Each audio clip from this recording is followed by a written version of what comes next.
Good evening, ladies and gentlemen, and welcome back once again to NOLA Theater Talk. Those of you who know me know I've been doing this since the pandemic. Actually, my name is Alan Smason, and a theater critic here in New Orleans.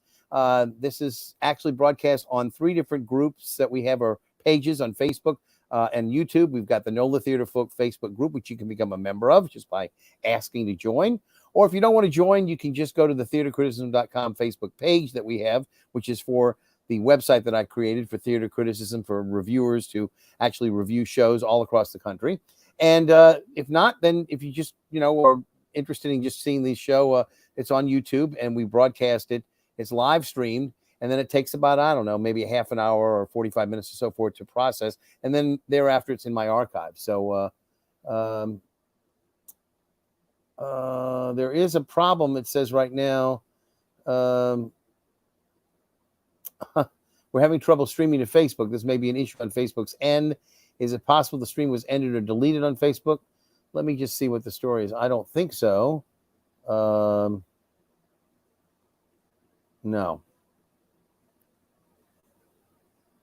I'm live on Facebook, and live on, there's just having a problem with the theatercriticism.com site. So we'll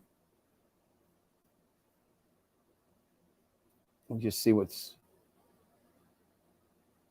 it looks like it's just not broadcasting, having trouble with it. So I'll try to just broadcast to the stations that we're going to be able to go to and not worry about it. We'll see if I can edit and link it up one more time.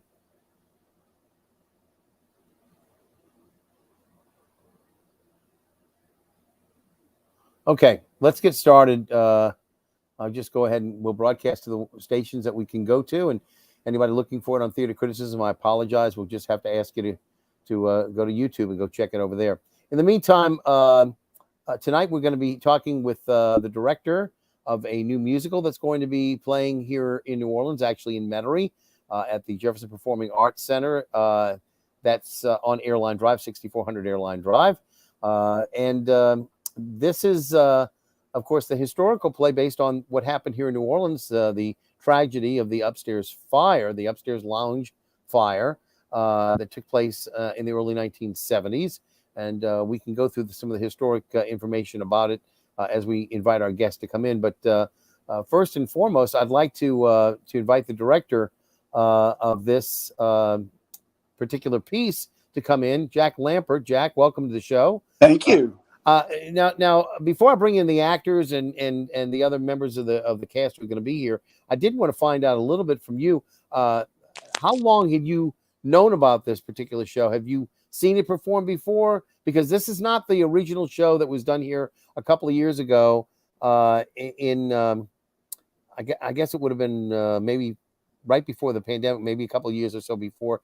And it was not exactly a musical. It was really a more like a pretty much of a straight kind of a play. It was not. There is a straight play. I don't remember the exact name, but it's more factual about the actual fire itself. The View Upstairs is a musical written by Max Vernon based on that evening. Mm-hmm. It really isn't about the fire as much as it is about the lives of the people that lived and hung out at the UpStairs Lounge. Mm-hmm. It's beautifully written and it takes place in 2023. So the storyline, just to let you know, is that a young man from New Orleans who's been living in New York decides to come home. He wants to open up a fashion boutique, and the real estate agent takes him to the site where the fire was, not knowing anything about it. He doesn't know anything about it. And as he's buying it and he's walking around the space, all of a sudden he steps back into 1973, and the patrons of the bar are there with him. Dennis called me back in, I think, maybe the end of April, beginning of May. And this is Dennis Asaf, who's the artistic director at JPAC. Okay. actually Brian Batt called me and asked me if I would be interested in directing it because Dennis had called him and asked him who he thought might be around to direct the show. So, I've just recently moved back to New Orleans, so this is a great opportunity for me to get back in the scene. And you were saying you were at Gallery Circle Theater some years ago, right? 100 years ago, it feels so, like. Now, Gallery Circle Theater, I mean, they've been out of business for a long time. Well, I left New Orleans in 1971. So, I was gone a long time up until last 2 years ago. I came back. Mm-hmm. Well, we're glad to have you back because I have to say, anybody who can say they were associated with the Gallery Circle Theater, is a real historic New Orleans theater person. Absolutely. So appreciate you being here. Do you remember anything of the old days? In terms of what was going on in the quarter at that time? Absolutely. I lived in the quarter from like 65 to 71 when I left New Orleans. And lived in Houston, so came back to New Orleans a lot. So, in fact, we were here the weekend after the fire, my partner and I. And, excuse me, I remember it well. I remember when it happened. And, it was a different time for gay people then. We couldn't go out in the street and feel safe. Well, this is actually most of what you were talking about was the area of Stonewall, et cetera, that absolutely. Actually Stonewall erupted in New York. 69. So you're talking about the area of New Orleans was probably they had the gay balls at that time, correct? Oh yeah, but they were secret societies. But they were secret, right? They weren't like invitations weren't being given out because no. Well, you had to know who to go to. I was actually in the second Arminius ball. That's how far back I go with this in this city. Yeah, but anyway, like I say, but New Orleans always was a haven to gay men, gay women, etc. I mean, absolutely. There were. I would think, and again, I'm sure somebody would say, there are other cities too. But I mean, of the cities in the United States, probably New York, Key West, New Orleans, and San Francisco would probably, I would think, be the biggest centers for gay people to congregate, etc., and feel free to do what they wanted to do, unfettered, so to speak. Although that is absolutely true. I mean, I can remember, I can remember going out to the bars at midnight, and not fearing for my life walking then. Yeah. The fear was that if there was somebody running around gay bashing, that was the fear. Right. It wasn't fear about necessarily somebody shooting you like it happens now all the time. Yeah. We have different fears nowadays than we did. Yeah, it's true. It's very true. It's very true. Anyway, let me go ahead and bring in some of the cast members. And so you talked to Dennis about doing this, and when did you actually see the actual play, the musical? When did you actually see the book and the songs? Shortly after he asked me if I was interested. I said, well, of course I want to read it, and he sent me the book, the script, and I immediately said, yeah, this is something I would love to be involved with. And then I heard the music, and the music is beautiful. It's like there's several ballads, but it's like good old rock and roll. It's Bette Midler and Elton John and Stevie Wonder, all that wonderful music of the 70s. All right. I brought in a little Cabernet Sauvignon today. This is a Israeli wine. It's called Galil, and it's Cabernet Sauvignon. It's a 2019 variety. So that's what I brought in tonight. What did you bring into the room? I brought in just some plain old Woodbridge Sauvignon Blanc. All right, very good. My sit at home and drink. So we both brought wine. Right. It's unusual that I bring wine, but I'm glad to have done that. Let me bring in the other cast of characters. First off, not only, I guess you might say, doing double duty, not only playing a character, but also contributing to the stage setting, Marshall Harris. And Marshall, welcome to the show. Hello. You play Buddy, but you also have the distinction of having designed part of the set there. That's So right. Now, that's a parquet floor you designed. Is that what it was? Oh yeah. And it's of course larger than life because the theater is really big. But yes, it is. They've got wings, and they're actual wings now for JPAS to use. Where incredible. Jefferson was not the same way. The first thing I did was I went to go see the space, walk the space, measure it out, see what we're working with there. But what I thought was really important was to bring elements of that bar into the show. But when you take things that are historic, and real to what it was, you still have to throw in that showbiz flair to it. You have to figure out the entrances and the exits and the movement of that's going to be on stage. So all of that came into play. So it's not exactly like the bar, but if you knew that place, you will see familiar things there. Yes, I gotcha. That's interesting. And again, how did you do the research? Did you interview people who had been there? I talked to people. I talked to friends. I researched a lot of photographs, and they had mostly what they had out there were the fire photographs. Yeah. Which that's a whole story in itself of how these folks were treated at that time. The tragedy, of course, there was a fire, but I think the biggest hurt came from how people were treated after the fire.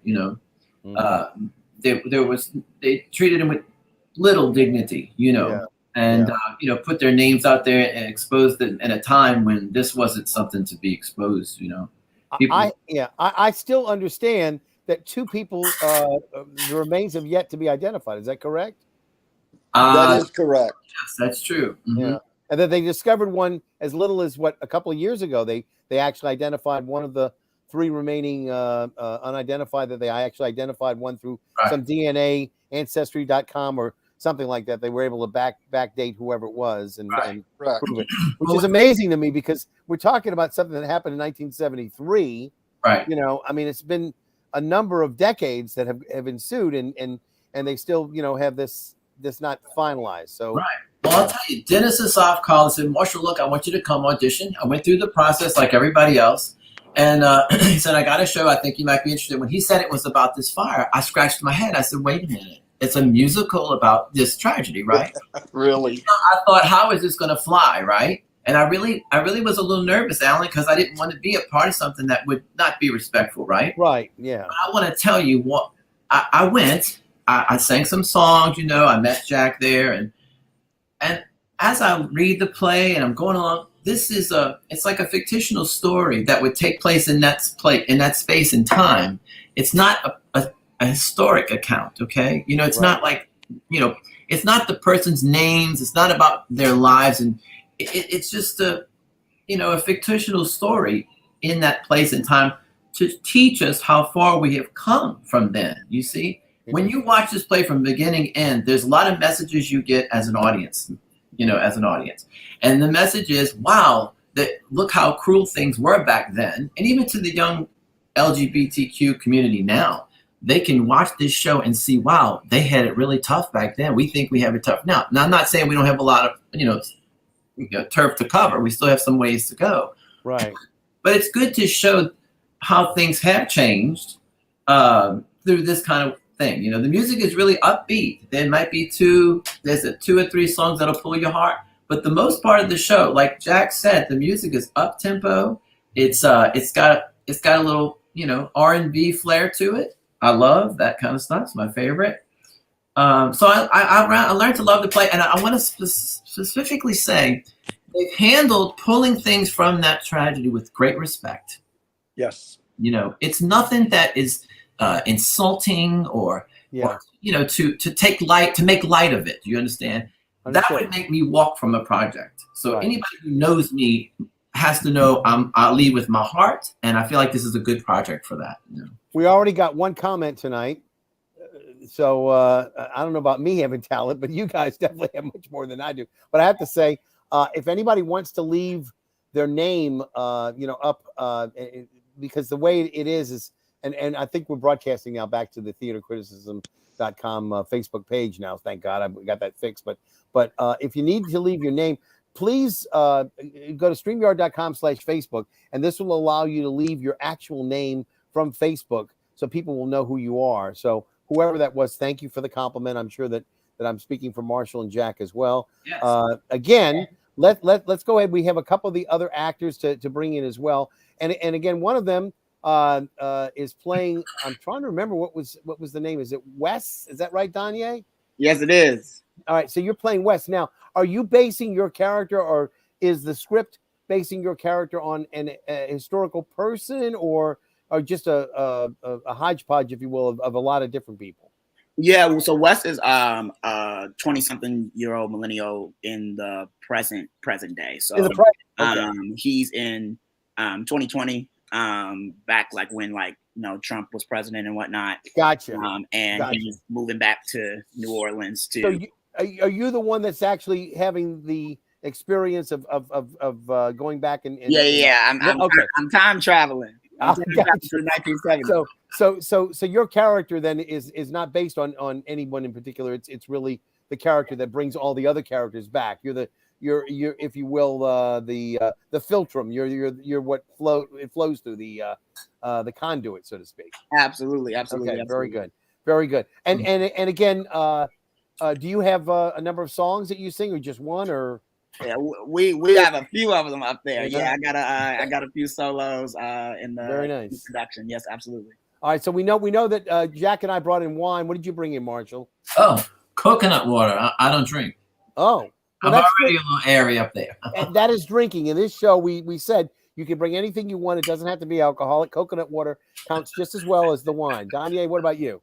I am also keeping my voice healthy so I can sing these songs this week. So I'm drinking water. That's okay. That's okay. With the director in the room, I don't expect you to do anything bad. I thought about strawberry lemonade vodka tonight, but I said I'll keep myself good. The last member of the cast that we want to bring in is Ty Robbins. Ty, welcome to the show. Good evening. Now, you play Patrick. Now, are you a historic character that you're not a contemporary? You're historic, right? Well, he is historic, yes. Though we want to be very clear that we're not necessarily basing anyone off of historical faces, but yes, he is from 1973. He is a youth of the time, in his 20s. Did you do any research on that time to kind of give you some insight as to how to do it, or what? For me, it's such a lively show. I did a lot of research on the choreography of the time, right? It is a night venue. It is a lounge. I did a lot of research on the bump and the shake and the 1970s kind of way about going through things. And these people, it was a place of joy, and it was a place of fun and character, and a place where you could be a character and not be judged for it, right? Right. Within those walls, you were safe. Right. Absolutely. Well, again, I don't know that much about the history. Of course, I think that the parade was open, wasn't it, at that time? It was called the Pub. The Pub. It was the Pub, and what is now Oz was Pete's, because it was Pete Fountain's old place. That's right. I crossed that street a lot. Yes. Right. It wasn't necessarily here Pete Fountain, though, huh? No. It was. That's all right. They kept the name Pete's. Yes, I understand. But anyway, I'd love to know a little bit more about it. But let me go ahead and throw a couple of. I have two pictures. Unfortunately, we're still too early in the game to have production photos. But I did want to throw out a couple of the photos of some of the other members. Some of you are representing tonight. But again, this first one, and again, these are by, I believe, Brandon Kine. Is that right? Yeah, that's correct. Right there, we're on site. We're on site at the where they have that's the placard they put on the ground there, the memorial placard. Yes, and again, if you ever pass by that corner, that's Iberville, right at the corner of Charters, yeah. And that's Jumanji's on the bottom, but the upstairs lounge literally was upstairs from the Jumanji, right? And so you go into the corner, right. So again, that's a pretty nice sized cast. Is that everybody in the cast, or most? We were missing one person that day. Unfortunately, he wasn't able to be at that rehearsal. Yeah, but that's a pretty sizable cast. Tell him that cast is double what most casts are when they present the show around the world. You know? Yeah, really? I added an ensemble. Yeah. Oh, very nice. Well, we wanted to fill that stage. You know, that is a big stage and it's a big space. And we felt like we needed to add a few more people in just to fill the space. And it's a great ensemble, too. So, well, all those people make a good sound. I got to tell you. Yep, they Great do. wall of They sound. do. It's gonna be. Can you give me a little history about this musical in terms of where it's been performed? This is the first time in New Orleans it's going to be performed. Yes. So tell me a little bit about where it was performed first. I think it was first, and you all correct me if I'm incorrect, but I think it first was performed in 2017 in New York. Yes. There's been a New York production that was very successful, not on Broadway, but off Broadway. There was, it's been done in Japan. Yes. It was translated to Japanese. It was very successful in London. Europe. Yes. Yep. And then it was also, it's been done in Dallas and I think in San Francisco. Wow. So it hasn't been done a lot of places, you know, because of the subject material, you know, the subject matter. It hasn't been done in a lot of places. But Dennis told me that Concord Theatrics, which is where, you know, all the musicals are coming from, contacted him and said, how come you're not doing this show? It takes place in New Orleans and it's never been done there. Right. That's so interesting. That's kind of how it came about. And I understand from Dennis that, you know, it was quite a challenge for him to convince the board to be able to do this show because of the subject matter. Well, this is the 50th anniversary of the fire. Right. Yeah, that's correct. You know, I hadn't even thought about it. 50 years. Wow. You know, there was a big conference here back in June, the weekend that commemorated with the weekend of the fire. They had a weekend really conference. Made me feel good that he took this as the season opener too. Right. Yeah. Right. So again, you know, Dennis has been trying to engage the public with a lot of different shows. You know, he did Fly for the Black History Month. Prior to that, he did Stogie Kenyatta, came in and did the I'm trying to remember, The Way of the World, but it's basically again for Black History Month. He'd done the Paul Robeson piece that Stogie did. And I can't remember the exact title, but it was something like Welcome to the World or something about that. But it was it was a Paul Robeson story. And again, so he's done that. But you know, there are very few vehicles that you could say are meant for the LGBTQ community like this one. This one specifically, I think, aimed at appealing to a lot of the interest for people here in New Orleans who remember it. But also, you know, just as part of the history of the community, so you know, the larger community. And we have a complete LGBTQ cast too. Yes. Yeah. Yes. So I'll tell you what, it's really diverse because I'm learning things from these young people that I never lived. You know what I mean? They're living a different phase of LGBTQ, which is great because, you know, you absorb from each other. Like, I'm sure they have to be learning from us too, because, you know, we're coming from a different time. You know, I was there right at the end when the 80s and people are dying of AIDS, you know, and they were trying to find medication stuff. So there's all these phases through LGBTQ, you know. The 70s was another thing, you know, Jack? Right, so, absolutely. Completely different from the lifestyle of today.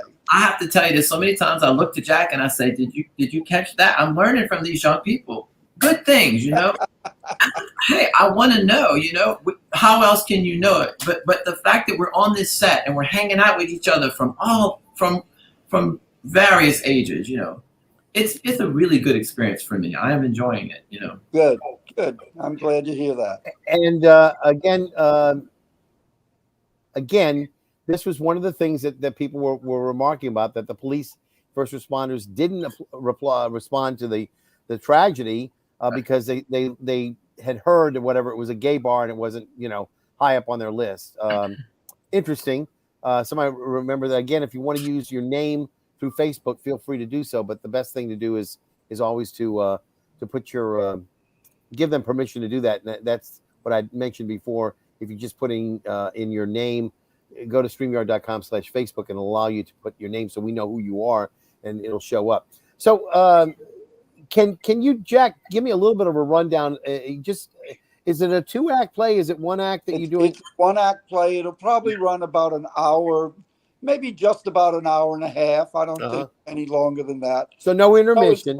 There's no place for an intermission in this. Okay. The sequence of the show just moves. It just, each character becomes more and more alive, and the Wes and Patrick develop this wonderful relationship, and there's a mother and a son that develop a relationship within the bar. It's all about these relationships that happen in the bar. So there's really no place for an intermission. It has to flow from beginning to end. Donyae, tell me a little bit about that relationship with you and Ty, and Ty, maybe you can comment as well on that. What's the relationship in terms of how does it develop? Yeah, so I meet Patrick, one of the patrons at the UpStairs Lounge, and Wes is a shady little, queen. He is very used to pushing community away. But when he meets Patrick, he finally feels that he can let his guard down and, talk about, his vulnerabilities, his insecurities. And they kind of have this love story, which is really, beautiful for me. I've never gotten to do a gay love story on stage before. And so the representation of what this can mean for young people is such a touching story for me. But it's really beautiful. You get to see kind of Wes let his guard down and kind of go through the self-discovery by falling in love with this patron at this bar. Ty, what about from your perspective? What's Patrick got to say about Wes? Well, you're right, Donyae, a shady little queen indeed, but they definitely yin-yang each other in such an interesting way, right? Wes is from 2023, the present. Patrick is from 1973. There's a lot of differences in their, morality makeup, their kind of the way they see the world, the way they interact with each other, and the way they go about things. Patrick is a very slow-moving individual. He is living where he's living. He's living day by day. He talks about running around the streets of New Orleans, going to Congo Square, getting a drink at Hotel Monteleon, and Wes is trying to build a fashion empire. So it's very much an opposites attract situation with the couple, for sure. That's pretty interesting. Well, I don't think I asked you, Ty, what did you bring into the room tonight? Because I am also sobriety tonight. A sparkling water from Trader Joe's. I want the moment to gold be stars on our report card. All right. Well, you sing a lot. It's watermelon flavor, so watermelon sparkling water.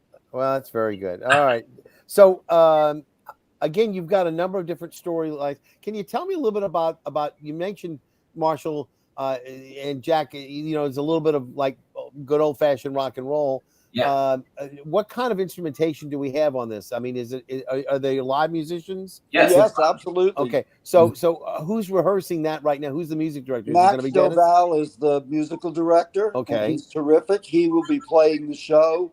We'll have a 4-piece band, not necessarily an orchestra, but a band. Right.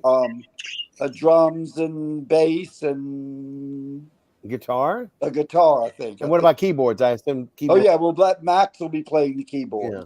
So that Well, that's about a minimum, but that's adequate. What this show calls for. Yeah, that's what this show, because the show is so intimate. You don't need big orchestrations. The music is perfect. It's exactly what. And I might add, it's all original music.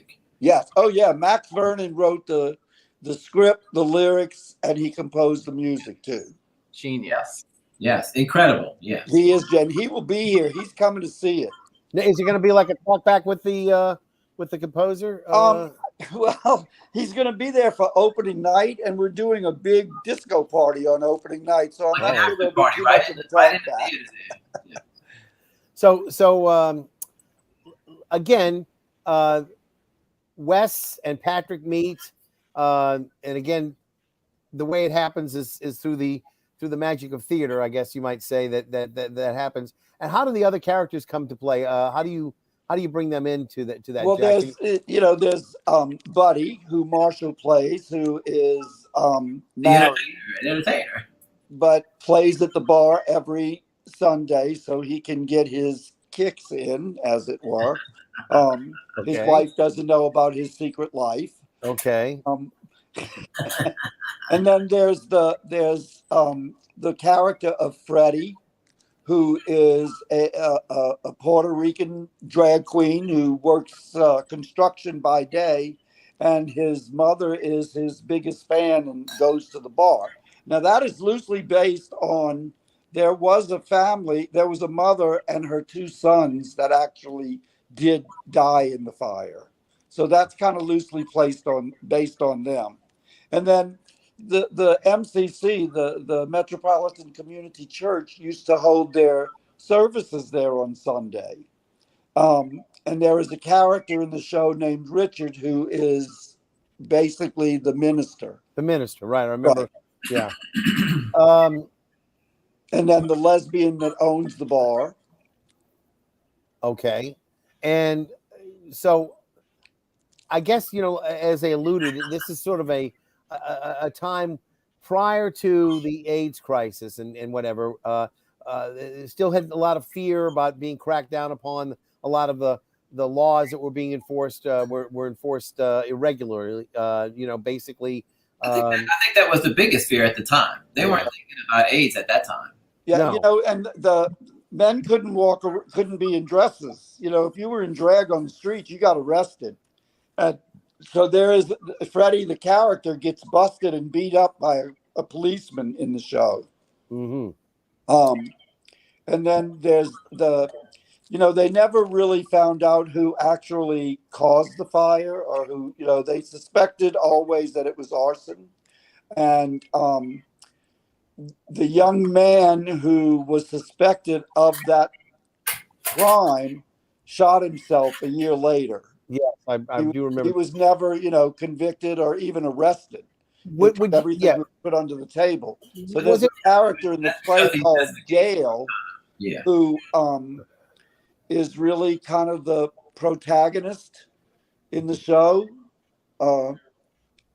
He causes a lot of trouble. Or the antagonist. Okay. Antagonist, yeah. He causes a lot of trouble within the bar, and they kick him out, and the next thing you know, there's a fire. So I'm not giving away the story because that was in the accounts. I have a question. I understood that there was. I know there was 20? Was it 29 people died? 32. 32 people. 32 people died, but there was a great number of people who were actually saved when the fire started by the courageous work and help of I understand, a bartender right in the back. Yes. Who actually but he went back to save his lover, and the two of them were found collecting each other. Apparently he was overcome by smoke, etc. So, but do we know who that bartender is? Is he mentioned at all in this? Not in the show. No, the bartender in the show is none of the actual names and anything. These characters aren't based on those. Right. But again, the fact is that it could have been a much huger. Not that it wasn't enough of a tragedy, but you could have had even more loss of life. Because I always thought there was only one way in and one way out of the front. But apparently, he knew of some sort of way to get out. He took them out over a fire escape in the back onto another building. Yeah. So they were able to get out that way, crossing rooftops of buildings. That's amazing. That's absolutely amazing. The bars, the windows all had major bars on them. Yes. Yeah, that was the most horrific part of the story, that people might have been able to get out if they just didn't have those bars on the windows. Right. And one thing that I think that experience actually caused the city to require fire. I'm sorry, I'm losing the breakaway. Fire retardant materials to be used in buildings. Yeah. Right. Thank you. The codes for fire really upped. Right. You know what I mean? They kind of tightened. And there was also the Ralt fire that happened some years later, which had to do with the LGBT community, but absolutely, was a high fire, and that fire engines could not necessarily get up there. So they started to impose more codes that would allow sprinkler systems to go into the high rise. That's what I was trying to say. Yeah. Okay. Well, that's all right. No problem. So well, I can tell you on opening night, I'll say on this subject here. On opening night, we have a drag performer, Regina Adams, who actually performed in the bar, and her friend Marcy Marcel used to be another drag queen that they worked together there.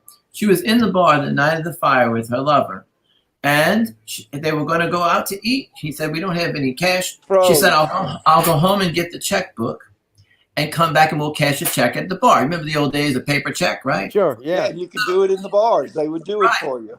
She went home to get the checkbook. She said 12 minutes, just 12 minutes. By the time she didn't even get back, she heard sirens and all, and her lover perished in the fire. Oh. She never made it back. So she's going to do a special performance for us at the end of the opening night show in the lobby we have here. So, because after the show, we're going to have cocktails and instead of disco kind of gathering. A costume contest for the best costume of the 70s. Right. Oh yeah. So, again, we were talking about the view upstairs. Again, it's a musical, and the opening night is Jack September the 8th. September the 8th, and it runs for 2 weeks. 2 weekends. It runs the 8th and the 10th on opening weekend, and then the next weekend it runs Thursday, Saturday, and Sunday. And the Sundays are matinees. What's going on the 9th? Is it some other show going on? I'm not exactly sure. I guess they have something happening in the building that night. You know, we couldn't perform it that night. Yeah, it's interesting because JPAS runs the building now, so you would think they would take care of that, but that's another story. So can you tell me a little bit again? I heard somebody say ballads. I heard rock and roll. Can you give me a little bit of a sense about how many songs there are as well? So anybody looking to go, I mean, do we know, is it 10, 12, 15 songs? What do we, do we have? A lot of, how many do we have? I can pull up the recording. Let's see. Count it. I don't have it in front of me, but I would guess there's got to be at least 13 or 14 songs. Okay. Right.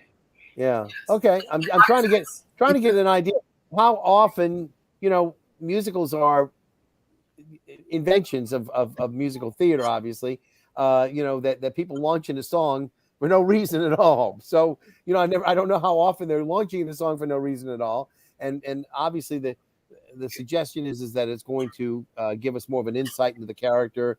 It's going to advance the plot, perhaps the character's development, etc. So all of that helps us. The songs actually tell the story. I mean, it's not like just breaking into song because of a reason. The songs actually tell part of the story. Right. It's a musical in every sense. The music and all that original stuff. We even have a choreographer, Monica Ardennes, who has the Melange Dance Company. So it's nice when with all the cast and characters really get into that too. So you're getting a full-on musical.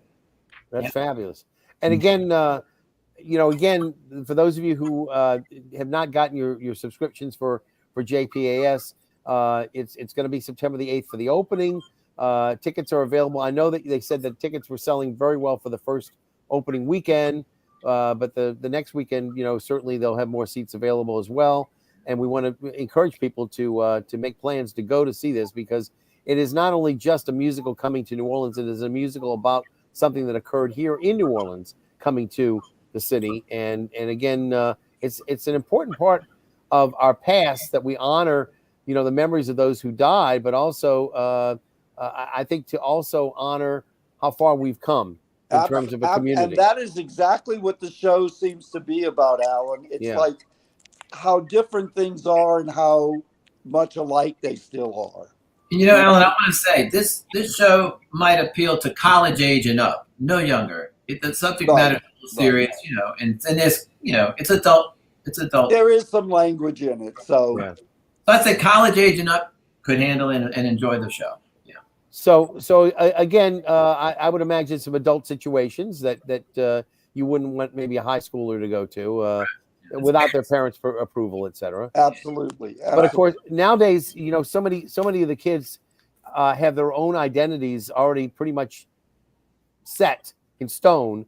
by the time they get into high school. Right. So a lot of that nowadays is almost superfluous to me, because it's so important for so many youngsters to have their identities and their particular pronouns, etc. That everything's set up already. They're pretty much determined what they want to be known as, and it's something that's a little foreign to somebody like me, who is getting used to trying to deal and I guess you say navigate that situation. I think we're all learning that, Alan. The fluidity is something that's really remarkable to me, because it used to be pretty binary, one or the other, and now there's so many different permutations. And again, I emphasize the fact that it's not so much important to me as much as it is to them that you respect what they want.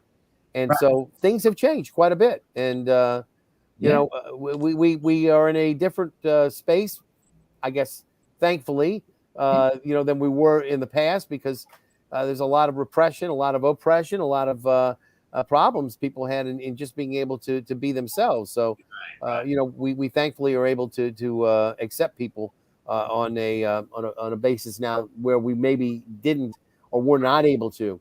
Again, I remind them, yeah. That's kind of what we want to do with this show, is we want to really make people aware of and empower their own community, so that they see that, there is a lot of contradiction and difference between the two places, between 73 and 2023.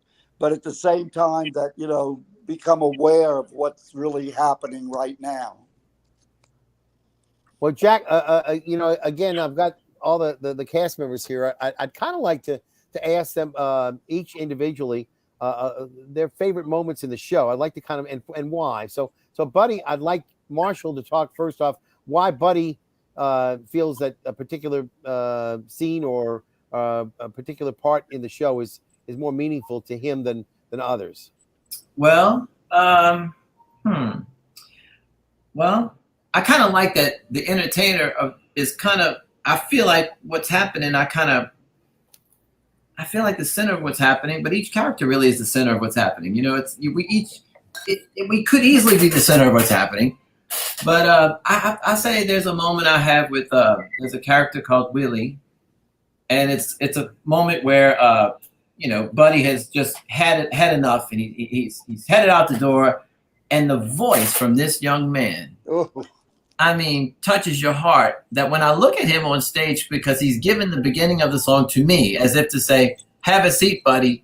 We need you to stay here with us. You're one of us, It makes Buddy sit down and continue the song. But it's such an important moment for Buddy, the character, because he feels he does have a place that he belongs, And it's that character, and that voice is just like Buddy. I mean, it's really good. Yeah, I enjoyed that. I think that's my little favorite moment. I like that because it makes me really emotional in real. It's not like it made me emotional last night when they were singing it. It was touching. Yeah. Donyae, what's your favorite moment not involving Patrick in the show?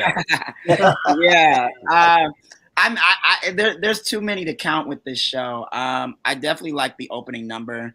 #household name. I get to sing about, opening up my own store. I get to do some reads and some shady comments to folks. But I think I love my closing number where the cast all comes together at the end, just because I think you get to see for the first time, Wes let his guard down. But I also think my favorite line of that song is that in a world full of darkness, we create our own paradise, which I think is kind of like the message I feel like that Wes finally understands with this show. No matter what dark times we're going through in 1973 or in 2023, community matters. And I think that for Wes, you get to see him finally understand that, it's not about money, it's not about social media, it's about, the community that, you bring together and you build together. So I love that closing number that audiences will be able to see.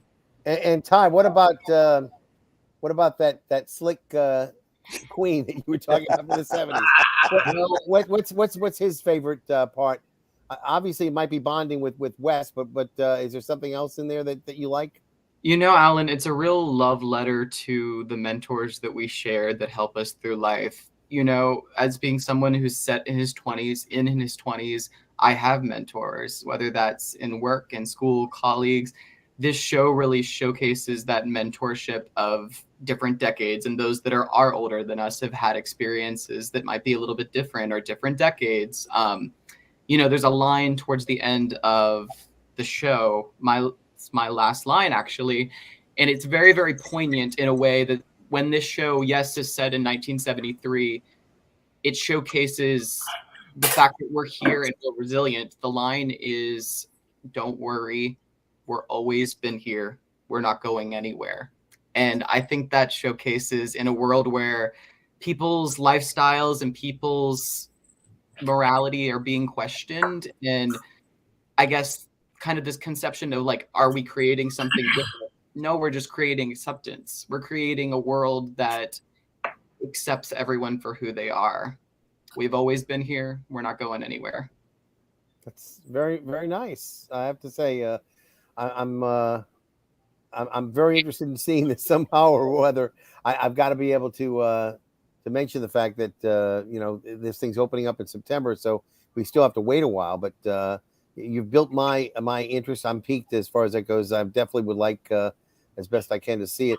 For people who are not familiar with what went on, how much of the storyline really goes into the depth of what happened in the tragedy of the fire, and how much of it is sort of glossed over? I'm trying to get an idea about how much of what we hear about, since these are not actual historical figures, as you say, they're based on right, absolutely. So it is the storyline of fictionalized characters, though while this is a show of joy and a show of creation and acceptance and love, toward the end of the show, we are reminded of the facts. We are reminded of the tragedy briefly before another celebration towards the end of the show. But I think for someone who doesn't know very much about the tragedy, the show also highlights the facts in a very poignant, non-glamorized way. It's very reverent, in my opinion. And I think it has to be. And I think us producing it in New Orleans, where people are living down here who may be personally affected or were personally affected, new people who frequented this establishment, we have to take it upon ourselves to maintain this level of reverence in a way. And I think Max Vernon, the lyricist and playwright, really did a good job of, I guess, cementing that note and that tone, right? Yeah, it definitely gives you a peek inside of an LGBTQ club. If you've never been to one, you get a little sense of what that's like. And literally the fire takes place within 10 seconds. I mean, it's like the fire is the moment that the show turns and Wes re-identifies himself with his closing song. Yeah. So when all of a sudden those people from 1973 are no longer with him, and he's back in the building, in the destroyed building. So it's really, you know, it doesn't focus on the fire. It focuses on the story of joy that these people were living, how they were just living their lives. Right, and the relationships between friends in a gay bar, you know. Right. The dynamics, the diversity, all that is there. Mm-hmm.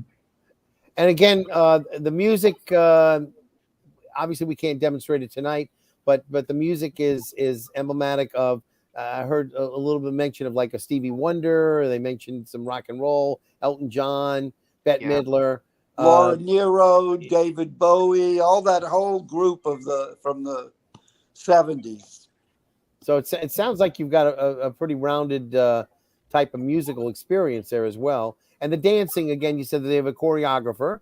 Mm-hmm. So that's you know, and Ty, did you say you were learning 70s song choreography? A little bit of choreography here and there, yes. That was the first thing I did, though. I looked up 1970s dance moves. So what dances are you talking about? Can you remember any of the names? Well, I know we have a lot of the bump in there. That's right. They got that.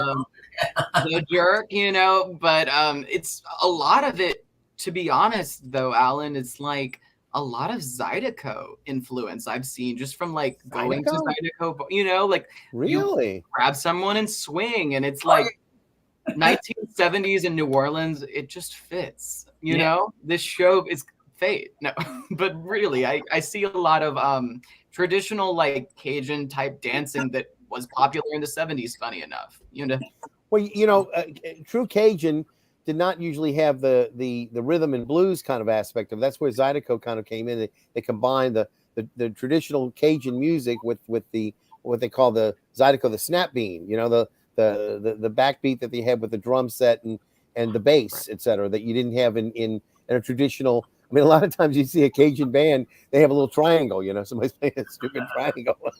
But a lot of the dances Monica has designed to set the tone. For certain scenes, Yeah. It's not dance moves, it's just movement that tells a story. And I think there's some disco, there's a little bit of all of it in there. Back in that day when I was hanging out in the bars and dancing every night, there was you just danced. There was no form to it. Everybody just got on the floor and danced together. And that's what I'm saying too. It's like the patrons in our cast, we are all different generations. We are all different ages, and yet we still come together and find a place of home and a place of solace that was this bar and that was this community in the 1970s. So I think that there's something to be said for having a social life when we might be lacking social skills these days in the modern world, right? Post-COVID, post things like that. Well, that's the main thing. This show grew out of the pandemic. We did not have a way to go into a darkened theater. So the idea is that, well, if we can't go into a darkened theater, at least let's connect in some way, so that when the theaters do reopen, we'll at least have maintained some sort of sense of community. And that's such an important thing to everybody, no matter that sense of belonging, no matter what community they feel like they're part of, that they need to have that connection on a continual basis, or else they lose, a very important aspect of being relevant, I think, in terms of what's going on and being able to commiserate with people who are having problems and also to share in their joy. And being able to talk to someone is being a human. And I think that we've lost a lot of those skills, especially people in, Donyae and my age demographic. It's true. Right. Do you think that part of it is because, I hate to blame it on the devices, but we're so much more socially connected that we're not really connected as human beings anymore? I call it socially disconnected, because we really are. And I get with the devices, because some of these kids were born with that in their hand, and these came into my life later in life. I had to learn what these things are, I'm still learning. Right. I mean, I remember when telephones had a dial that would go around and around and around. It doesn't mean one thing's right or wrong. It just means it's very different, and we all have to kind of get on that same level of knowledge about it. So. But we are very protective of our young now, because we've had experiences, etc. But I remember back in the day, I used to play with knives. I used to drink water out of the hose. Right? I mean, those sort of things. Nobody cared. We used to play in traffic. Wait, did you go home when the street lights came on? Yep, that's right. But one of the things that parents always instilled in us, one of the most important lessons that we learned back in kindergarten, was whenever we cross the street, hold hands. And that's a very important lesson that we need to know in life in every aspect. Whenever we do any important thing, any undertaking, we should all hold hands, because we need each other. We can't do things. Yeah. Very true.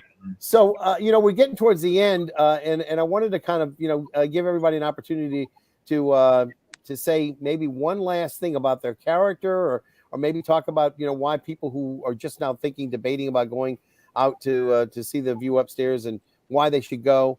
So I'm going to let Marshall, who is Buddy, play us a little tune or something. I don't know, maybe come up with a little impromptu. I'll tell you, I love it because my character starts the show, and my song is a storyteller.